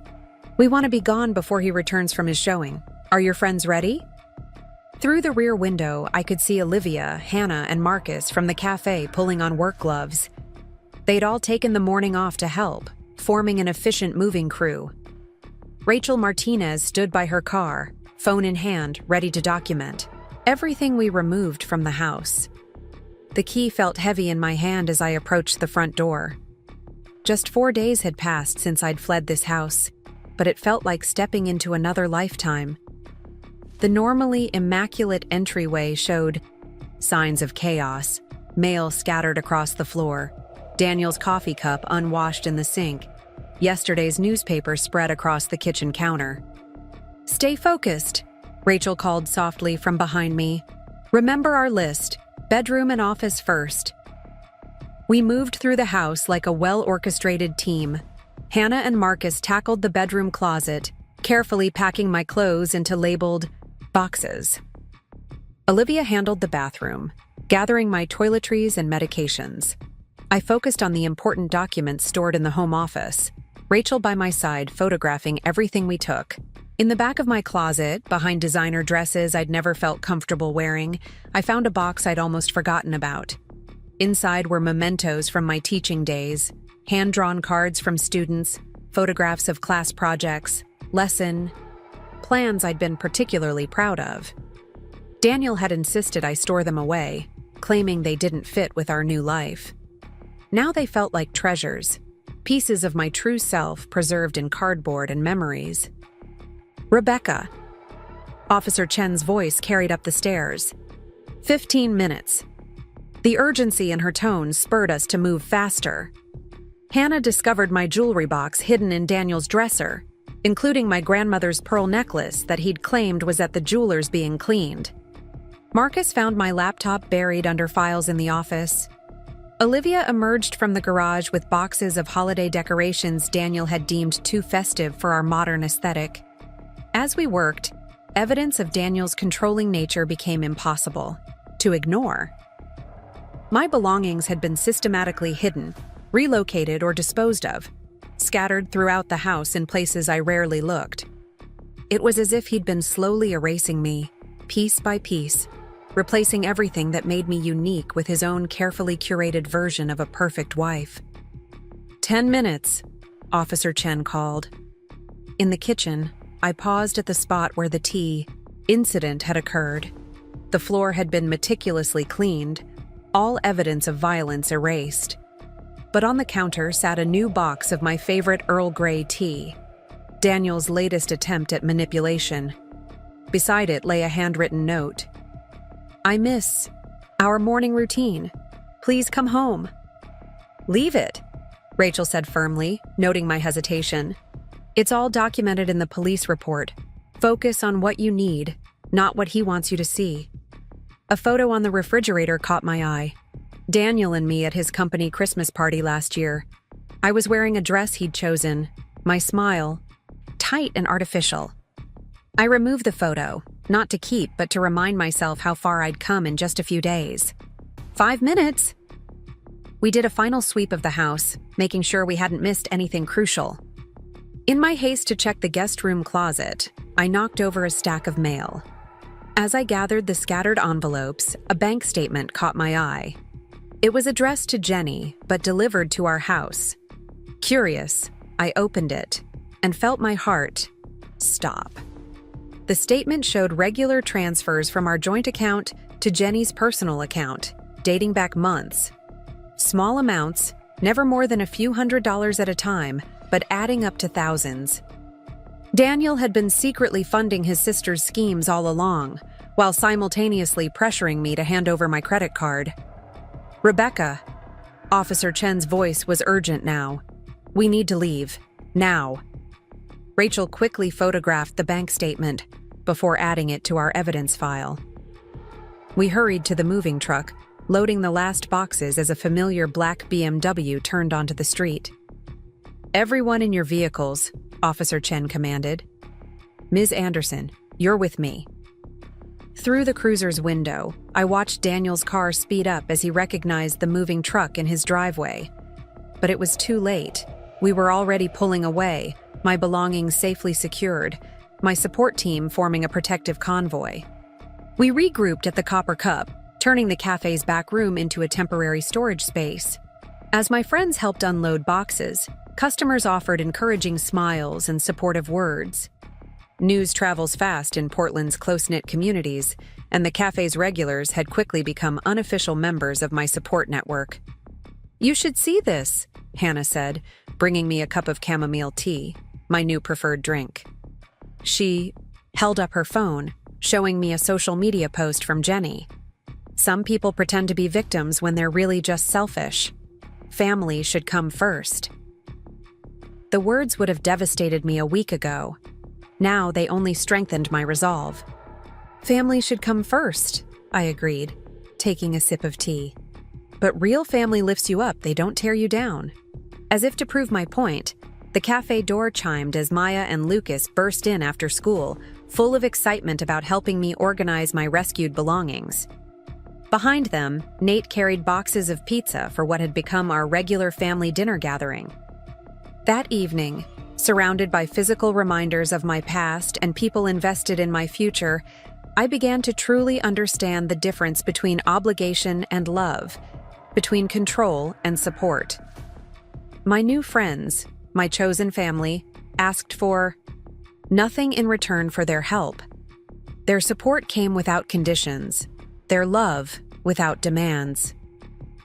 Grace, my counselor, had explained that rebuilding a support network was crucial for survivors of domestic abuse. "Abusers isolate their victims," she'd said. "Breaking that isolation is a vital step in breaking the cycle of abuse." Looking around the cafe at the people who'd rallied around me, Olivia managing the impromptu storage system, Hannah training me on coffee preparations between moving boxes, Marcus entertaining the kids with hot chocolate art, Nate discussing security measures with Officer Chen, Rachel organizing our growing evidence file, I realized I wasn't just breaking the cycle of abuse. I was building something new, something stronger. My phone buzzed with a message from the domestic violence support group Grace had recommended. They were offering a workshop on financial independence, followed by a session on rebuilding self-esteem. The old me would have been too ashamed to attend, too worried about appearances. The new me marked both sessions in my calendar. As the evening wound down, Maya presented me with another drawing. This one showed a crowd of stick figures surrounding a central figure with a huge smile. "It's your new family," she explained. "See? There's Mom and Dad, and Hannah and Marcus, and Officer Chen, and Ms. Rachel, and me and Lucas, and all the people who come to the cafe. And you're in the middle, but you're not alone anymore." I hugged her tightly, careful of my healing burns. The physical pain was fading, but more importantly, the emotional wounds were beginning to heal. Each person in this room had played a part in that healing, offering different forms of support that together created a safety net I never knew I needed. Tomorrow would bring new challenges. Rachel was preparing for our first court appearance. Grace wanted to discuss long-term therapy options, and Hannah had promised to start my barista certification training. But tonight, looking at Maya's drawing with its crowd of loving stick figures, I knew I could face whatever came next. Not because I was stronger, though I was, but because I wasn't facing it alone. Steam rose from the espresso machine. As I practiced making another latte, the morning sun streaming through the Copper Cup's windows. 2 weeks had passed since I'd retrieved my belongings from Daniel's house, and the rhythm of cafe life was becoming second nature. The soft whir of grinding beans, the gentle hiss of steaming milk, the quiet murmur of regular customers. These sounds had replaced the tense silence of my former home. Hannah watched as I carefully poured the steamed milk, creating a passable heart pattern on the surface. "You're getting better," she said, pride evident in her voice. "Soon, you'll be ready for the morning rush by yourself." The cafe was empty this early, giving me time to perfect my technique before customers arrived. My burns had faded to pink patches of healing skin, still tender, but no longer requiring bandages. Regulars had stopped staring, and new customers, rarely noticed unless the light hit my face just right. The bell above the door chimed, and Ms. Patricia Thompson walked in. The elderly landlady owned several properties in the Selwood neighborhood, including a small apartment building she'd mentioned to Olivia. She ordered her usual, an Americano with room for cream, and settled at the counter. "Still interested in that studio apartment?" she asked, watching me work on her drink. "The current tenant moves out next week. It's small, but it has good light and a separate entrance, perfect for someone starting fresh." My hands trembled slightly as I handed her the coffee. The prospect of my own place, even a tiny studio, filled me with equal parts excitement and terror. Olivia and Nate had made it clear I could stay with them as long as I needed, but the idea of having a space that was truly mine was tempting. "Could I see it?" The words came out before I could second-guess myself. "I have a break at 10. Patricia's face lit up. "I'll pick you up.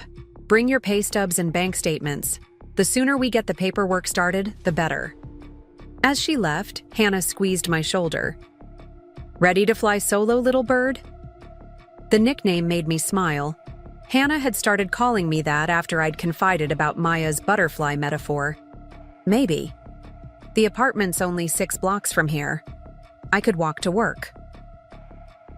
The morning passed in a blur of customers and coffee orders.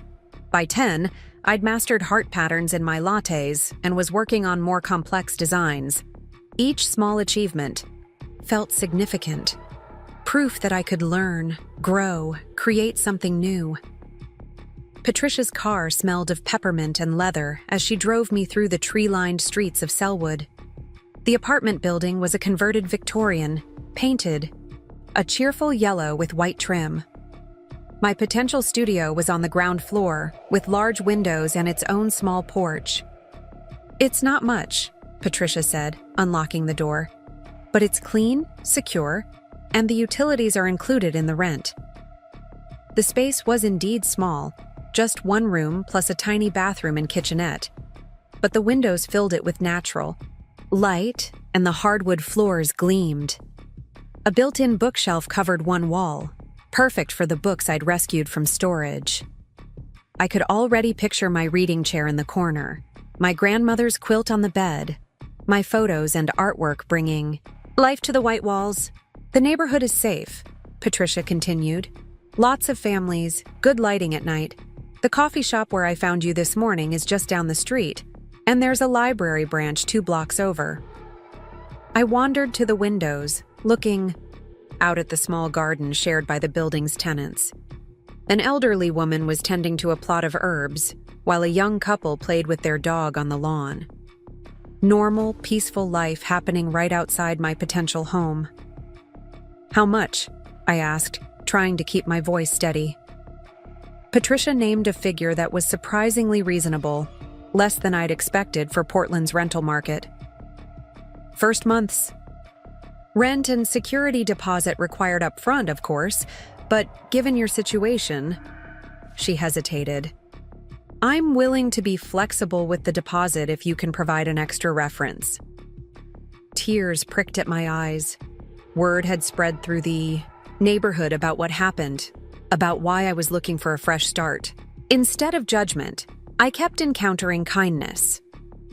"Olivia's already offered to co-sign if needed," I said. "And I have pay stubs from the cafe, plus some savings. I didn't mention that those savings were from years of squirreling away cash back. Rewards on my credit card, preparing for a day I'd hoped would never come. Patricia nodded approvingly. Let's get the paperwork started. The sooner you're settled, the sooner you can truly begin healing. Back at the cafe, I shared the news with Hannah during our afternoon lull. She immediately began planning a housewarming party, listing essential items I'd need for my new space. We can check thrift stores this weekend, she suggested. Find you some dishes, maybe a small table. Marcus's brother works at a furniture store. He might be able to get you a deal on a bed. The cafe door opened, bringing a gust of autumn air and a familiar face. Grace Sullivan, my counselor, walked in with another woman I recognized from the domestic violence support group. They ordered drinks and settled at a corner table, giving me encouraging waves. I'd been attending group sessions twice a week, finding strength in shared stories and solidarity in survival. Each woman's journey was different, but the patterns were painfully similar. The gradual isolation, the financial control, the moment when everything changed. The afternoon crowd began trickling in as I prepared Grace's herbal tea. Young mothers with strollers, students with laptops, remote workers seeking caffeine and community, regular customers who'd witnessed my progress from shaky newcomer to confident barista. Each interaction, however small, helped rebuild my sense of connection to the world. My phone buzzed. A message from Rachel Martinez. The court date for the permanent restraining order was set for next week. Daniel's lawyer had requested a hearing to contest it, but Rachel was confident. We had documentation, photographs, witness statements. The truth was on our side. Another message followed, this one from my bank. The separate account I'd opened was growing slowly but steadily with each paycheck. Small amounts, but they were mine. No one else had access. No one else could decide how they were spent. The afternoon sun slanted through the cafe windows, creating patterns on the wooden floor. A young woman about my age sat at the counter, grading papers between sips of coffee. She caught me watching and smiled. First-year teacher, she explained, gesturing to the stack of assignments. Sometimes I need a change of scenery from my classroom. My heart ached with unexpected longing. I used to teach elementary school, I said softly. 3rd grade. Her eyes lit up. Really? We're always looking for good teachers. The district's desperate for experienced educators, especially in the primary grades. We talked shop for a while, classroom management strategies, curriculum. Changes, the challenges of teaching in a digital age. Each word awakened memories of who I'd been before Daniel, before I'd let someone else define my worth. You should consider coming back, she said as she packed up her papers. Teaching's not just a job, it's a calling. Once it's in your blood. She trailed off, smiling. Well, you know. I did know.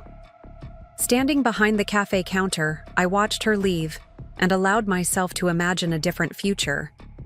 Not just survival, but revival. Not just healing, but growing.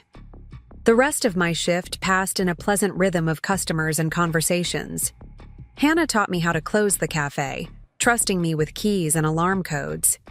Each small responsibility felt like a step toward normalcy. Walking back to Olivia's house in the evening light, I took a different route, past my potential new apartment. The windows glowed warmly, the current tenant's life visible in silhouette. Soon those windows would be mine. That space would hold my story. Maya was waiting on Olivia's porch, homework spread around her like a paper fan. Did you see the apartment? Is it perfect? Can I help you decorate? I sat beside her, sharing her excitement. It's small but lovely, and yes, I'd love your help decorating. Maybe you could make some art for the walls? She bounced with enthusiasm, already planning color schemes and themes. Her joy was infectious, untainted by adult complexities. Inside, Olivia was cooking dinner while Nate helped Lucas with math homework. The scene was so ordinary, so peaceful. Everything my life with Daniel hadn't been. They looked up as I entered, their faces warm with genuine welcome. "Well?" Olivia asked, stirring something that smelled delicious. "Are you going to be our neighbor?" I nodded, unable to speak past the lump in my throat. Olivia abandoned her cooking to hug me while Maya danced around us chanting, "She's staying. She's staying." Later that night, I sat in the guest room, soon to be just a memory, and opened my journal. The pages were filling with more than just plans now. They held dreams, hopes, small victories, and big revelations. Today's entry would mark another milestone, finding a home of my own. As I wrote, I thought about the teacher from the cafe, about the possibility of returning to education. Not yet. I needed time to heal, to rebuild, to find my footing. But someday, the dream wasn't dead, just dormant. My phone lit up with a final message for the day, from Rachel Martinez. She'd received notice that Daniel's lawyer wanted to discuss a settlement. He was willing to divide our assets without a lengthy court battle, in exchange for dropping the charges related to the tea incident. The old me might have been tempted, might have chosen peace over justice, but I'd learned that real peace doesn't come from avoiding conflict. It comes from facing truth, no matter how painful. I typed a reply. No deal. Some things matter more than money. Closing my journal, I walked to the window. The night was clear, stars visible between Portland's ever-present clouds. Somewhere in this city, Daniel was probably in his perfectly decorated house, drinking his perfectly prepared tea, planning his next move. But his plans no longer controlled my future. Tomorrow would bring more steps forward. Apartment paperwork to complete, court preparations to make, coffee techniques to master. But tonight, I allowed myself to simply exist in this moment of possibility. The burns on my face were healing, marking my skin with a story of survival. But more importantly, my spirit was healing, growing stronger with each small act of independence. My new life was taking shape, one carefully poured latte, one counseling session, one journal entry at a time. It wasn't perfect or polished like the life Daniel had chosen for me. It was messy and challenging and sometimes terrifying, but it was mine. The courthouse loomed before me, its stone facade austere against the autumn sky. Rachel Martinez stood beside me, her briefcase heavy with evidence of my past life. Photographs of burns, police reports, bank statements showing years of financial manipulation. The morning air was crisp, carrying the scent of rain and fallen leaves. "Remember," Rachel said as we climbed the courthouse steps, "you only need to tell the truth. Your story is enough." The marble hallway echoed with footsteps and whispered conversations. Other people's lives in crisis or transition, all contained within these formal walls. A young couple signing divorce papers, an elderly man updating his will, a mother seeking custody of her children. Each face held its own story of endings and beginnings. We paused outside courtroom C, where a small group had already gathered. My heart stuttered as I recognized them. Daniel in his best suit, Jenny clutching her designer purse, their parents presenting a united front of disapproval. Daniel's lawyer, James Wilson, stood slightly apart, reviewing documents with practiced indifference. Officer Chen appeared at my side, a steady presence in uniform. Behind her came my own support system, Olivia and Hannah, Grace from the counseling center, even Ms. Patricia, my new landlady. They created a barrier between me and my former family, their presence a reminder that I wasn't alone. "All rise!" the bailiff called as we filed into the courtroom. Judge Martinez, no relation to Rachel, she'd assured me, surveyed the room with experienced eyes. The proceedings began with formal introductions, legal terminology washing over me like waves. James Wilson spoke first, his voice smooth and reasonable. Your Honor, this is a simple misunderstanding between a loving husband and his wife. Mr. Mitchell admits to losing his temper during a family disagreement, but the incident has been greatly exaggerated. He's willing to attend anger management classes, couples counseling, whatever it takes to save his marriage. Rachel stood, her posture radiating controlled anger. Your Honor, this is not a simple misunderstanding. We have documented evidence of long-term abuse, physical, emotional, and financial. The incident with the tea was merely the breaking point in a pattern of escalating control and violence. The judge reviewed the photographs of my burns, the police reports, the bank statements showing Daniel's secret transfers to Jenny. Each piece of evidence was a fragment of my story, building a picture of the life I'd fled. Mr. Mitchell, Judge Martinez said, would you like to address the court? Daniel stood, straightening his tie. He'd gotten a haircut for the occasion, his appearance calculated to project respectability and remorse. Your Honor, I love my wife. The incident with the tea was a terrible mistake, one I regret deeply. Becky knows I would never intentionally hurt her. We were discussing a family matter. Things got heated, and I reacted poorly. But I'm willing to do whatever it takes to make things right. His voice held the same persuasive charm that had first attracted me, the same reasonable tone that had made me doubt my own perceptions for so long. But now I could see through it, recognize the manipulation beneath the polish.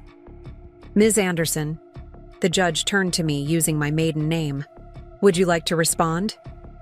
I stood on shaking legs, feeling the weight of all eyes in the courtroom. The prepared statement in my hand suddenly felt inadequate. Instead, I spoke from my heart. The day Daniel threw tea at me wasn't a mistake or an accident. It was the moment I finally saw our relationship clearly. For years, he isolated me from friends and family. He controlled our finances, criticized my choices, and slowly erased everything that made me who I was. The tea incident wasn't the beginning of abuse. It was just the first time it left visible marks. My voice grew, stronger as I continued. Daniel says he loves me, but love doesn't demand submission. Love doesn't leave burns on your skin or bruises on your soul. Love doesn't make you afraid to say no. Jenny made a sound of protest, but Judge Martinez silenced her with a look. I pressed on, my words gaining momentum.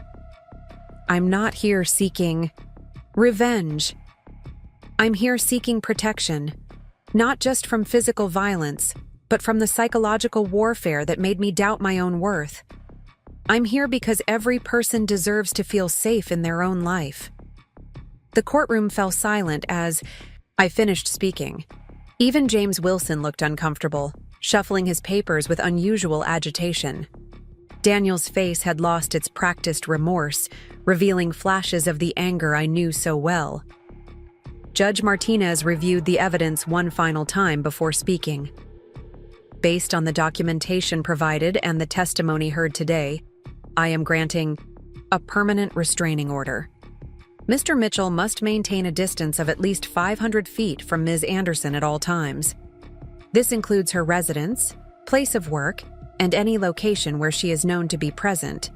Additionally, all communication must go through legal representatives during divorce proceedings. The words fell like hammer blows in the quiet courtroom. Daniel's hands clenched into fists as the judge continued listing restrictions. No contact through third parties, no social media monitoring, no attempts to access joint accounts without legal oversight. As the judge finished speaking, Jenny jumped up. This is ridiculous! She's tearing our family apart over a cup of tea. Daniel has given her everything, and this is how she repays him? Ms. Mitchell, Judge Martinez's voice cut through Jenny's outburst. If you cannot maintain decorum, you will be removed from this courtroom. Additionally, the financial records submitted show concerning patterns of unauthorized transfers from joint accounts to your personal account. I strongly suggest you seek legal counsel of your own. Jenny's face paled as she sank back into her seat. Daniel and his parents sat rigid with barely contained fury as Rachel gathered our documents, adding the judge's orders to her file. Outside the courtroom, Daniel's lawyer approached Rachel with a new settlement offer for the divorce. The numbers were generous, more than fair on paper. But Rachel recognized it for what it was: another attempt at control, trying to buy my silence and quick compliance. "We'll review all offers during proper negotiations," Rachel said firmly, steering me toward the exit. "For now, the restraining order is our priority." The autumn air felt cleaner somehow as we left the courthouse. My support group surrounded me, creating a protective circle as Daniel and his family emerged behind us. I heard Jenny's voice, shrill with indignation, and Daniel's lower tones attempting to calm her. Officer Chen stepped forward. "Mr. Mitchell, please maintain the court-ordered distance. This is your only warning." I watched as Daniel guided his family toward their cars, his movements stiff with suppressed rage. For the first time, I saw him clearly.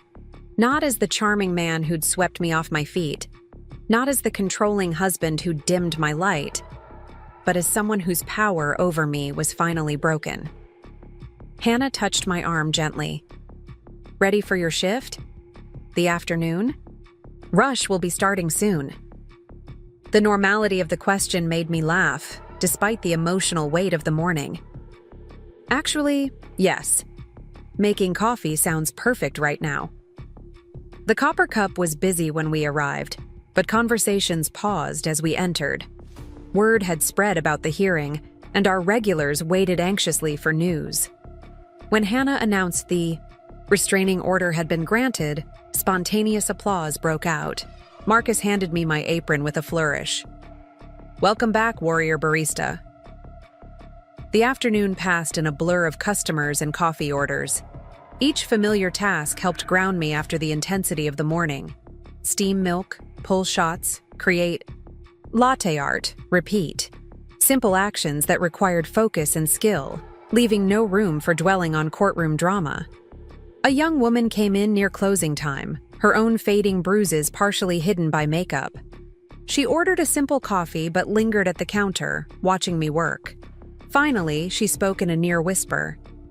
"I saw you at the courthouse today. I have a hearing next week. Did it help? Getting the restraining order?" Setting aside my cleaning cloth, I gave her my full attention. "It helped legally, yes. But the real help came from accepting that I deserved better. From letting people support me. From learning to trust my own voice again." She nodded, tears forming in her eyes. I wrote Grace's number on her receipt, along with the times for support group meetings. "You're not alone," I told her. "Whatever you decide to do, there are people who will help." After she left, I found myself thinking about all the invisible threads connecting survivors. How many others were out there, watching their tea steep or coffee brew, wondering if they were strong enough to leave? How many needed to hear that they deserved better? The sun was setting as I walked to my new apartment, painting the sky in shades of pink and gold. My tiny studio welcomed me with quiet comfort. No echoing emptiness, no elaborate decorations, just simple furniture and meaningful treasures. Maya's artwork brightened the walls, my rescued books filled the shelves, and my grandmother's quilt added warmth to the bed. A message from Rachel waited on my phone. The divorce proceedings would begin next week.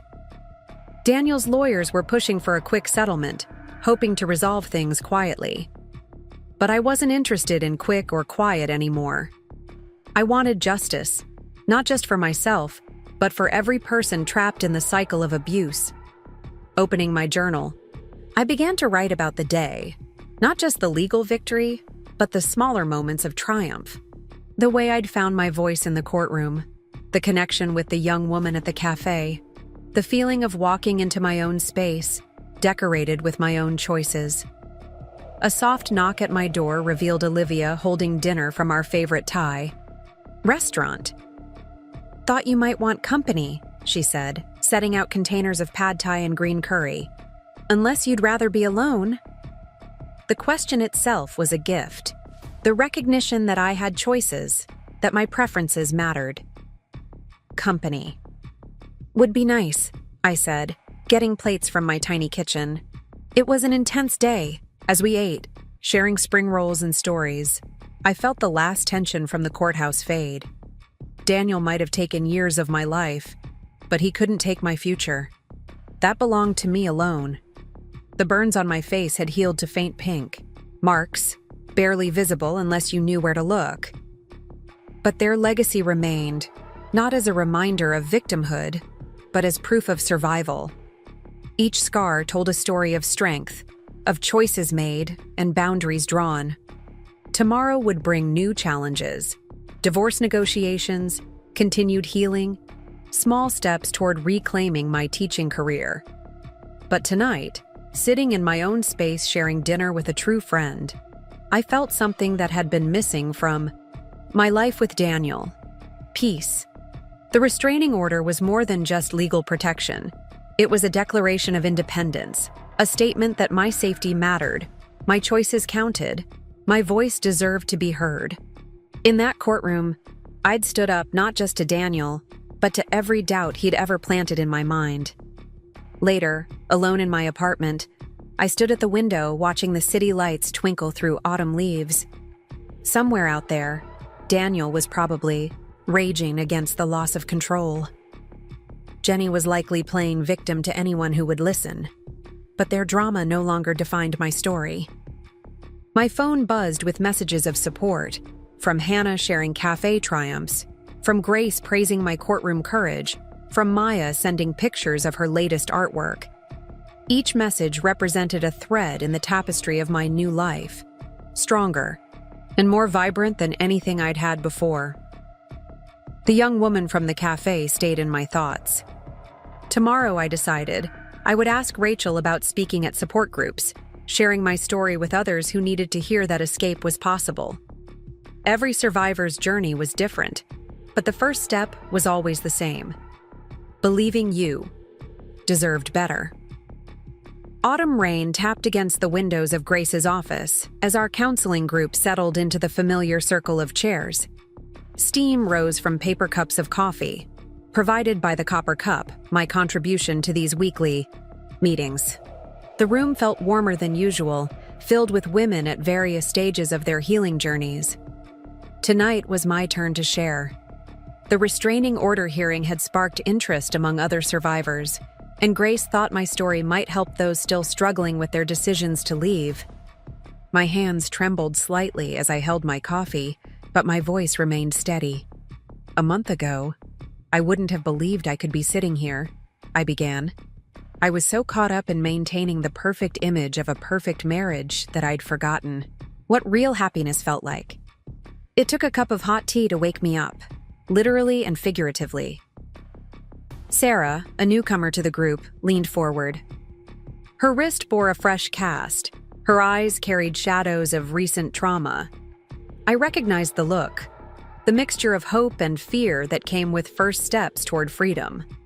The hardest part wasn't leaving, I continued. It wasn't even the physical pain of the burns. It was admitting to myself that the life I'd built with Daniel was based on lies, that the man I married had slowly, systematically dismantled everything that made me who I was. The room remained silent, each woman processing my words through the lens of her own experience. Claire, 3 months into her separation, nodded in understanding. Maria, still living with her abusive partner, twisted her wedding ring anxiously. "But here's what I've learned," I said, meeting each woman's gaze. "We're stronger than we know. The same survival instincts that helped us endure abuse can help us escape it. Every small act of defiance, saying no to a demand, hiding money away, reaching out for help, these are acts of courage." Grace interjected gently. "Tell them about your job, Rebecca, about rebuilding your independence." A smile crossed my face as I thought about the copper cup, my sanctuary of steam and coffee beans. I started as a novice barista, barely able to make a decent cup of coffee. Now I'm training new employees, managing shifts, reconnecting with my community one latte at a time.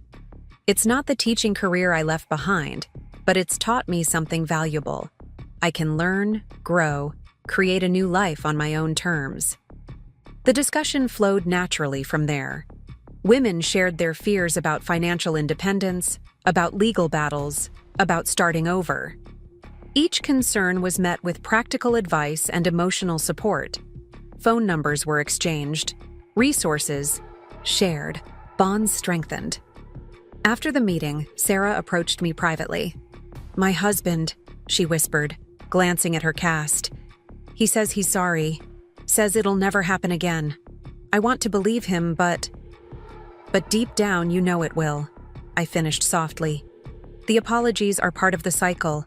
I have a spare room in my apartment if you need a safe place to stay." Her eyes widened at the offer, then filled with tears. I wrote down my address and phone number, adding the Copper Cup's location as a safe meeting spot. "When you're ready," I said, "we'll be there." The rain had intensified as I walked home, but I barely noticed. My mind was on Sarah, on all the women like her still trapped in the cycle of abuse and apologies. The same cycle I'd been caught in until that fateful day with the tea. My phone buzzed. Rachel Martinez with an update on the divorce proceedings. Daniel's lawyers had presented another settlement offer, this time with additional conditions. He would agree to a generous financial settlement if I signed a non-disclosure agreement about the tea incident and withdrew my police report. Standing under a streetlight, I typed my response. "No amount of money is worth silencing the truth. Proceed with the original plan." My tiny apartment welcomed me with the soft glow of lamplight. Maya's latest artwork, a watercolor series, she called Healing Hearts, added splashes of color to the walls. The space might be small, but every item in it reflected my choices, my taste, my growing sense of self. Opening my laptop, I began working on the application to renew my teaching certificate. The process would take time, but each step brought me closer to reclaiming my profession. The Domestic Violence Support Center had connected me with a program that helped survivors rebuild their careers, offering guidance and small grants for education. A message popped up from Jenny. "Mom's sick. She's asking for you. Can't we put aside our differences for family?" The manipulation was so obvious now that it almost made me laugh. I forwarded the message to Rachel without responding. Every contact attempt would be documented, building our case for maintaining the restraining order. Sleep came easily that night, my dreams untroubled by memories of Daniel's anger or Jenny's demands. Instead, I dreamed of my third-grade classroom, of eager young faces and books waiting to be discovered. In the dream, I was teaching a lesson about butterflies emerging from cocoons, about the strength required to break free and spread new wings. Morning light found me at the Copper Cup, training a new barista named Michael. His hands shook as he attempted his first latte art, reminding me of my own early days behind the counter. "It takes practice," I assured him. But that's true of most worthwhile things in life. The morning rush brought its usual parade of regulars: lawyers from downtown, teachers from the nearby school, parents after dropping off their kids. Each interaction was an opportunity to practice normalcy, to remember that life continued beyond trauma. Between customers, Hannah showed me the cafe's books. "We're thinking of opening a second location," she said. "How would you feel about managing this one?" The offer stunned me. "Me? But I've only been here a few months." "You have natural leadership skills," she replied. "Plus, you connect with people. That's something that can't be taught." Before I could respond, Officer Chen walked in. She ordered her usual Americano and waited until the morning rush subsided before speaking privately with me. "There's been a development," she said quietly. "Another woman has come forward with allegations against Daniel. Similar pattern: financial control, emotional abuse, physical intimidation. She saw your story and recognized her own experience. my hand stilled on the espresso machine. When? Before you. She was a client who became romantically involved with him during her divorce. He represented her house sale. Officer Chen's eyes were gentle but determined. Her testimony could strengthen the case against him, especially regarding the pattern of behavior. The news settled over me like a heavy blanket. Part of me had always wondered if there were others, if Daniel's behavior with me was unique or part of a larger pattern. Now I had my answer. That evening's support group meeting felt different. Sarah was there without her husband for the first time. She sat next to me, clutching a cup of tea with shaking hands. The irony of the beverage choice wasn't lost on either of us. "I left last night," she whispered. "After the meeting, I kept thinking about what you said, about small acts of courage. I packed a bag while he was sleeping and went to my sister's." Pride and concern warred in my chest. "Do you feel safe there?" She nodded. "He doesn't know where she lives. I'm meeting with a lawyer tomorrow." Her voice strengthened. "I want what you have. Independence, strength, the ability to drink tea without flinching." The last part was meant as a joke, but it held deeper truth. Healing came in strange measures, marked by unexpected milestones. The first night of peaceful sleep. The first genuine laugh. The first time you could tell your story without crying. Later that night, preparing for bed in my small but safe apartment, I received an email from the school district. They were offering accelerated recertification programs for teachers returning to the profession, with special consideration for survivors of domestic violence. The message mentioned afternoon and evening classes, compatible with my cafe schedule. Hope bloomed in my chest as I read the details. The path back to teaching was becoming clearer, more attainable. Not an immediate transition, but a goal to work toward while maintaining my independence at the Copper Cup. My phone lit up with a text from Maya. "Made something new for your walls. Can I bring it tomorrow?" The simple message represented everything I'd gained in leaving Daniel: genuine connections, unconditional support, the freedom to fill my space with art that spoke to my heart rather than matching an imposed aesthetic. As I prepared for sleep, my burns caught the lamplight, their healing marks a testament to survival. But they were no longer the first thing I saw in the mirror. Instead, I noticed the confidence in my posture, the clarity in my eyes, the small smile that came more easily each day. Tomorrow would bring new challenges, divorce negotiations, witness testimonies, the ongoing process of rebuilding a life. But tonight, in my small apartment surrounded by chosen treasures and honest relationships, I felt something Daniel had never been able to give me: genuine peace. The rain continued outside, a steady Portland rhythm against my windows. But instead of feeling trapped by the weather, I felt protected, cocooned in a space that represented not just survival, but revival. Each drop seemed to whisper possibilities of teaching again, of helping other survivors, of creating a life rich with meaning and authenticity. On my bedside table, a new journal waited for tomorrow's entries.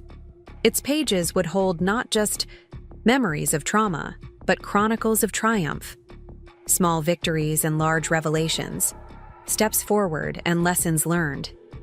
Each entry was a thread in the tapestry of my new life, weaving together strength and vulnerability, independence, and connection. The last thing I wrote before turning out the light was a quote from my favorite author. "Rock bottom became the solid foundation on which I rebuilt my life." The words felt truer now than ever before. The tea incident had been my rock bottom, but it had also been my wake-up call, my catalyst for change, my burning bridge to a past that no longer served me. In the quiet darkness, I made a silent promise to the woman who would walk into tomorrow's support group meeting, terrified and uncertain. I would show her that survival was possible, that freedom was worth the fight, that every small act of courage could lead to profound transformation. My story wasn't just mine anymore. It belonged to every person still searching for the strength to say, enough. Spring blossoms drifted past the windows of the copper cup as I arranged fresh pastries in the display case. 6 months had transformed the cafe into more than just my workplace. It was my anchor, my community, my proof that life could begin again at any moment. The morning sunlight caught the faint scars on my face, nearly invisible now unless you knew where to look. My reflection in the glass showed someone both familiar and new, a woman who had learned to stand tall, to meet her own gaze without flinching, to recognize her own worth. Hannah appeared beside me, reviewing the day's schedule.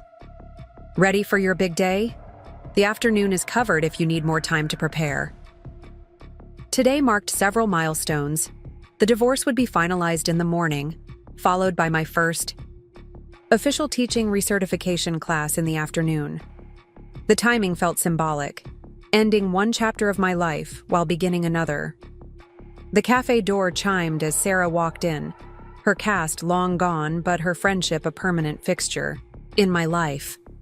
She'd moved into my spare room 3 months ago, and together we'd created a home filled with laughter and healing. Her own divorce was proceeding smoothly, her confidence growing stronger each day. Special delivery, she announced, placing a small package on the counter. Inside was a delicate teacup painted with butterflies. For your collection. 1 month.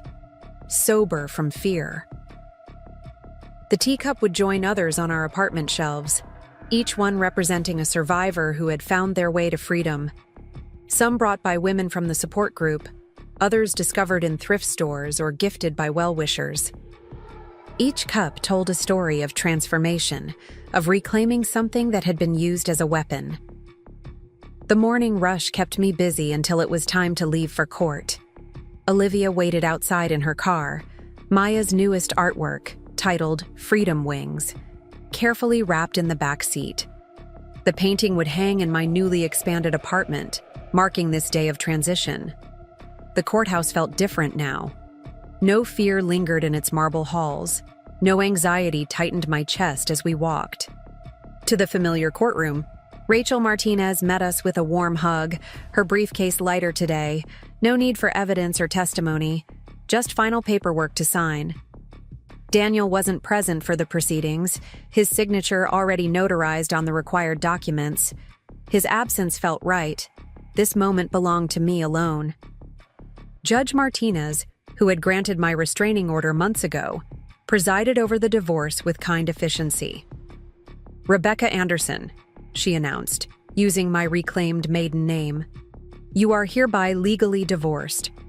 All terms of the settlement are finalized and binding.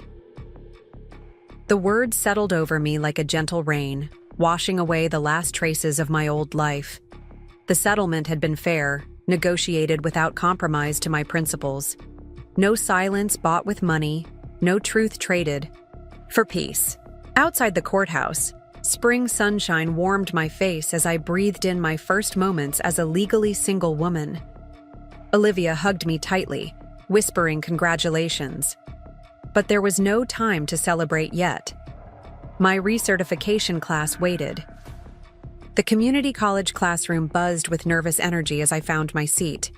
Other students filtered in, some fresh from teaching programs, others like me, returning to education after time away.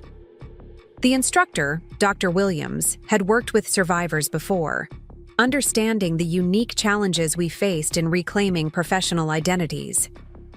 Teaching is more than a profession, she began. It's a calling, a way of empowering others to find their voice. Some of you are returning to this calling after detours and obstacles. Your experiences, even the painful ones, will make you better educators. Her words resonated deeply. I thought of all the lessons my journey could teach, about resilience, about self-worth, about the courage to begin again. My future students would benefit not just from my academic knowledge, but from my hard-won wisdom about survival and growth. Between classes, I checked my phone to find messages of support flooding in. Hannah sharing photos of a special celebration cake at the cafe. Grace confirming next week's speaking engagement at a domestic violence awareness event. Sarah announcing she'd been approved for her own apartment, ready for her next step toward independence. The day ended with a small gathering at the Copper Cup after closing. Friends who had become family gathered to celebrate not just my divorce or my return to teaching, but the entire journey of transformation.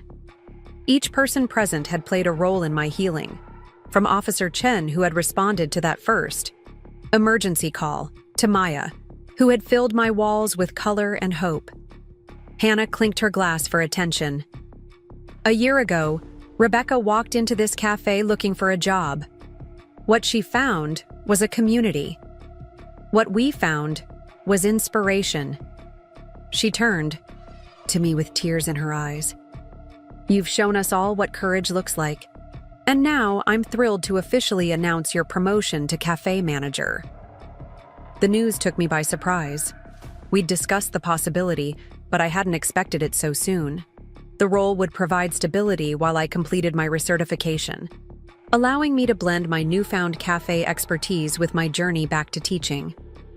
As the celebration continued, I slipped away to the quiet back office. Opening my journal, one of many now filled with reflections and dreams, I began to write about this day of endings and beginnings. The words flowed easily, no longer haunted by Daniel's criticism or Jenny's demands. A soft knock interrupted my writing. Sarah stood in the doorway, holding 2 cups of tea. "Thought you might be ready," she said quietly. Understanding the significance, I accepted the cup. The Earl Grey's aroma no longer triggered memories of pain and betrayal. Instead, it represented healing, the reclaiming of simple pleasures too long associated with trauma. Together, we sipped our tea and watched the sunset through the cafe windows.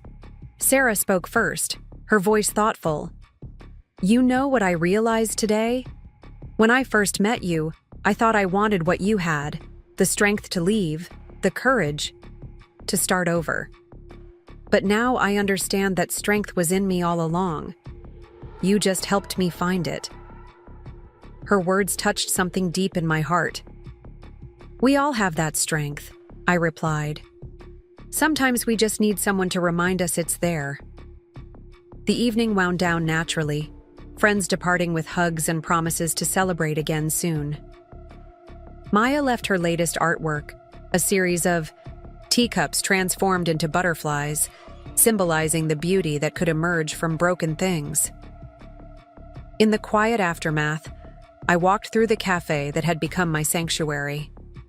Each table held memories of conversations with survivors.